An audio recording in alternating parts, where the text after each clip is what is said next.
পূর্ব সুন্দরবনের চাঁদপাই রেঞ্জে শনিবার দুপুরে লাগা আগুন এখনও জ্বলছে। সকাল ৬টা থেকে আগুন নেভানোর কাজ শুরু করেছে বন বিভাগ এবং ফায়ার সার্ভিস। যোগ দিয়েছে নৌবাহিনী, বিমান বাহিনী, কোস্ট গার্ড এবং পুলিশ।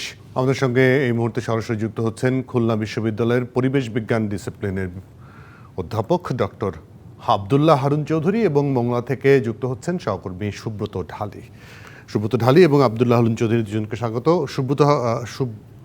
সুব্রত ঢালিকে হয়তো পেয়ে যাব। হ্যাঁ, পেয়েছি। সুব্রত ঢালির কাছ থেকে একটু আপডেটটা নিয়ে তারপর আমি আব্দুল্লাহ হারুন চৌধুরী আপনার কাছে আসছি। সুব্রত ঢালি, কী অবস্থা? মানে বিভিন্ন মাধ্যমে খবর পাচ্ছি যে আগুন মোটামুটি নিয়ন্ত্রণে। আপনার কাছে কোনো খবর আছে? সুন্দরবনে আগুন নিয়ন্ত্রণে কিন্তু ৬ বাহিনী যৌথ উদ্যোগে কিন্তু কাজ করছে। ফায়ার সার্ভিসের কর্মকর্তার সঙ্গে কথা বলেছি, তিনি জানিয়েছেন তারা যৌথভাবেই আগুন নিয়ন্ত্রণের কাজ করছেন। বন বিভাগের বন কর্মকর্তা কাজী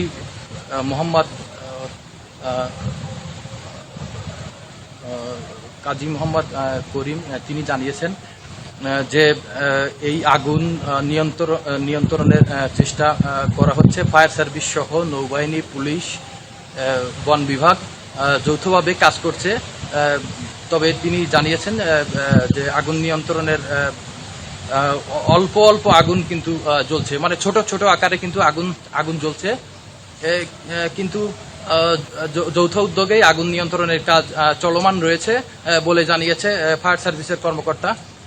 তো আপনাকে আরেকটু জানিয়ে রাখি,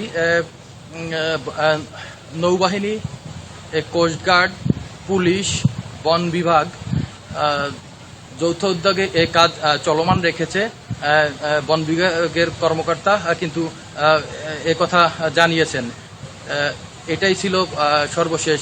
সুব্রত ঢালি, একটু মানে যে অবস্থা দেখতে পাচ্ছি আপনার মানে খবরের আমরা প্রতিবেদনে যে ছবি দেখেছি তাতে মনে হয়নি যে খুব বড় আগুন, মানে খুব কি দাউ দাউ করে আগুন জ্বলেছে। আপনি কিছু দেখেছেন, স্পটে ছিলেন অনেকক্ষণ, সেই জায়গাটা আপনি কি দেখলেন? এটা ছোট ছোট আকারে বনের বিভিন্ন জায়গায় কিন্তু 1, 2, 3 ঢাকায় জমি জিতে নিন 100% ক্যাশব্যাক সহ 20 কোটি টাকার পুরস্কার। 30 থেকে 40টা স্পটে এই আগুন জ্বলছে। তো এখানে সবথেকে বড় সমস্যা হচ্ছে পানির সমস্যা।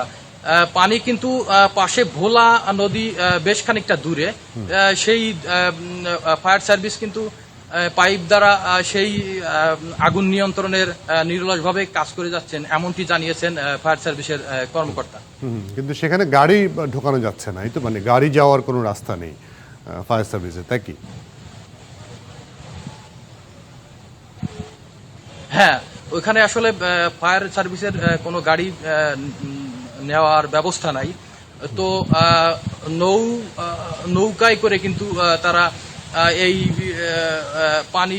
পানি দেওয়ার যে কার্যক্রম, মানে আগুন নিভানোর যে কার্যক্রম, এটা কিন্তু চলমান রেখেছে। তবে আগুনটি ছোট ছোট আকারে বিভিন্ন জায়গায় ধোঁয়া উঠছে, মাঝে মাঝে আগুন জ্বলছে। জি, না, বুঝতে পেরেছি। সুব্রত ঢালি, অনেক ধন্যবাদ। ডক্টর আব্দুল্লাহ হারুন চৌধুরী আছেন আমাদের সঙ্গে। আপনার কাছ থেকে একটু জানতে চাই যে এই আগুনের যে ছবি বা চিত্র, যে খবর আপনারা পেলেন, তাতে ক্ষয়ক্ষতিটা কেমন হতে পারে বলে আপনাদের আশঙ্কা? ধন্যবাদ। আসলে এই আগুন তো নতুন নয়, সুন্দরবনের এই অঞ্চলে আগেও এরকম আগুন লেগেছিল, কিন্তু সত্যিকার অর্থে সঠিক তদন্ত হয় প্রতিবারই, কিন্তু সঠিক তথ্যটি উঠে আসে না। কেন আগুনটা লাগে, কেন হচ্ছে, বা কি কারণে হচ্ছে। ক্ষয়ক্ষতির পরিমাণ আপনি একটু আগে শুনলেন যে এটি আসলে অ্যাসেসমেন্ট না করে বলাটা খুব মুশকিল। তবে যেহেতু এটি একটি জলাভূমি এবং এখানে পাতা পড়ে পচে থাকে, ফলে মিথেন গ্যাস থাকে, ফলে আগুন যে জায়গাটায় জ্বলছে তার শুধু সেই জায়গায় নয়, তার আশপাশে যেই যতদূর পর্যন্ত আগুনের তাপ যাচ্ছে ততদূর পর্যন্ত আসলে মাটিতে এবং আপনার যে আশপাশে যে জীবজন্তু আছে তাদের এক ধরনের জীবনচক্রের মধ্যে এর ক্ষতি আসবে। এবং সবচেয়ে বড় কথা হচ্ছে যে এই তাপদাহের মধ্যে যখন টেম্পারেচার আরো বেড়ে যাচ্ছে, তখন স্বাভাবিকভাবেই প্রাণী এবং যে উদ্ভিদ সম্প্রদায় আছে তাদের জীবনচক্রের মধ্যে আসলে একটি প্রতিকূল অবস্থা তৈরি হবে। সবচেয়ে বড় কথা যেটি, সেটি হচ্ছে যে এই অঞ্চলে কিন্তু যে জায়গাটা আগুন লেগেছে সেটি কিন্তু আসলে একটি প্রচুর পরিমাণে বন্য প্রাণীর একটি অঞ্চল।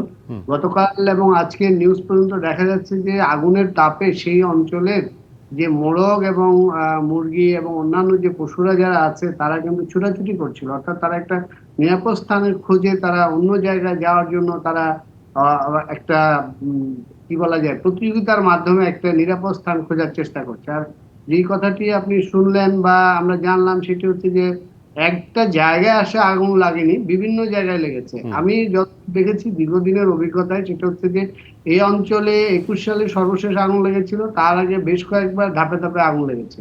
কিন্তু কেন আগুন লাগে, কারা আগুন দেয় বা কি কারণে আগুনটা আসে, আগুন তো বনের মধ্যে আসার অন্য কোনো সোর্স নাই, নিশ্চয়ই মানুষ সেখানে সে আগুনের উৎসটা মানুষই হয়। ফলে তারা যারা এই উৎসটা তৈরি করছে বা যারা এই মূলত উৎস, তাদের ব্যাপারে আসলে একটি উদ্যোগ নেওয়া উচিত এবং এই ব্যাপারে আরো মোট কথা হচ্ছে কারা যায় বনে, কোন কোন মানুষ যায়। এখানে কিন্তু সব মানুষ কিন্তু যায় না, এখন টুরিস্ট সিজন না যে স্বাভাবিকভাবে অনেক টুরিস্টরা যায়, ফলে খুব নির্দিষ্ট সংখ্যক মানুষই যায়। আমার মনে হয় এদেরকে যদি সঠিকভাবে ব্যবস্থাপনার মাধ্যমে একটি ব্যবস্থাপনার আওতায় আনা যায় তাহলে পরে এই ধরনের দুর্ঘটনা সুন্দরবনের এই অঞ্চলে কিন্তু রক্ষা করা সম্ভব। তবে সুন্দরবনের আগে যেটা ধারণা করা হচ্ছিল, বিশেষ করে মৌয়াল যারা যায় বা মানে যারা ওই নদীগুলোতে মাছ ধরতে যায়, তারা বিভিন্ন সময়ে পাড়ে বসে সিগারেট, ধূমপান বা রান্না করার জন্য যখন আগুন লাগায় সেখান থেকেও ছড়াতে পারে বলে আশঙ্কা করা হয়। সেটা ঠেকানোর কি উপায়? দেখুন, এইটার জন্য সবচেয়ে বড় কাজ হচ্ছে এই যে যারা বনের উপর নির্ভরশীল জনগোষ্ঠী তাদেরকে সচেতন করতে হবে। এর কোনো বিকল্প নাই, এখানে আইন প্রয়োগ করে শাস্তি দিয়ে আসলে এই বলা যায় যে দরিদ্র জনগোষ্ঠীকে নিবৃত্ত করার কোনো সুযোগ নেই।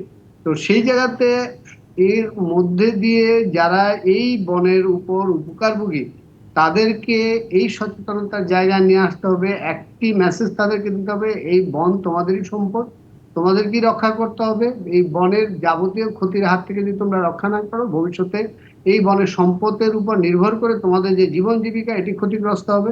ফলে তোমাকেই মালিকানা নিতে হবে এবং তোমাকেই এর রক্ষণাবেক্ষণে এগিয়ে আসতে হবে, অন্যথায় কিন্তু এইভাবে বন রক্ষা করা সম্ভব না। আর একটি বিশেষ কথা সেটি হচ্ছে যে একটা নির্দিষ্ট সময়, বিশেষ করে এই শুকনো মৌসুমে এই আগুনটা লাগে, ফলে এই সময় বন বিভাগের এই অঞ্চলটাতে অর্থাৎ সুন্দরবনের চাঁদপাই রেঞ্জে আরেকটু বেশি তদারকি করা উচিত। যারা যায়, যারা পাস নেয় বা বিনা পাশে যায়, তাদেরকে মনিটর করে তাদেরকে সচেতন করতে হবে এবং তাদেরকে অবশ্যই এই বিষয়টা ভালোভাবে অবহিত করতে হবে, তাহলে পরেই কিন্তু এই ধরনের দুর্ঘটনা ভবিষ্যতে এড়ানো সম্ভব। জি, একদম পরিষ্কার। অধ্যাপক আব্দুল্লাহ হারুন চৌধুরী, আপনাকে অনেক ধন্যবাদ, কৃতজ্ঞতা, আপনি সময় দিয়েছেন আমাদেরকে। ধন্যবাদ আপনাকে।